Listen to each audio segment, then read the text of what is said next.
नमस्कार. भाजीला काय करायचा हा नेहमीच प्रश्न असतो. पण त्याच्यामध्ये आपण काही ना काहीतरी मार्ग काढतच असतो. तर हे बघा मी केलं होतं डाळ वांगं. काय झालं वांगी घरामध्ये शिल्लक होती भाजी झाल्यानंतर. तर म्हटलं आता डाळ वांगं करावं. त्याच्याकरता मी अशी डाळ पहिल्यांदा भिजत घातली तुरीची डाळ आणि ही वांगी चिरून त्याच्यामध्ये घातली. हळद, हिंग आणि थोड्याशा मेथ्या घातल्या आणि कुकरमध्ये शिजायला ठेवलं आणि नंतर 3-4 शिट्ट्या झाल्यावर छान शिजल्यानंतर मी असं फोडणीला घातलं बघा. फोडणी तर नेहमीचीच केली.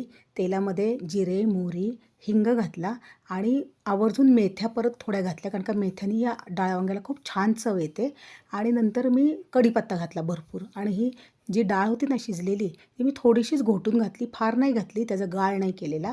आणि हवं तेवढं पाणी घातलं. त्याच्यामध्ये नंतर मसाले घातले. त्याच्यामध्ये मीठ, गोडा मसाला, लाल तिखट, गूळ, आमसूल आणि थोडा धना जिरा पावडर घालून ही मस्त उकळी आणून दिली. आमसूल आणि गुळाने ह्याला खूप छान चव येते आणि कोथिंबीर घातली आणि सर्व्ह केलं. हे डाळ वांगं भात, पोळी, भाताबरोबर सुद्धा कशाबरोबर सुद्धा खाऊ शकता. खूप छान लागतं. Like and subscribe.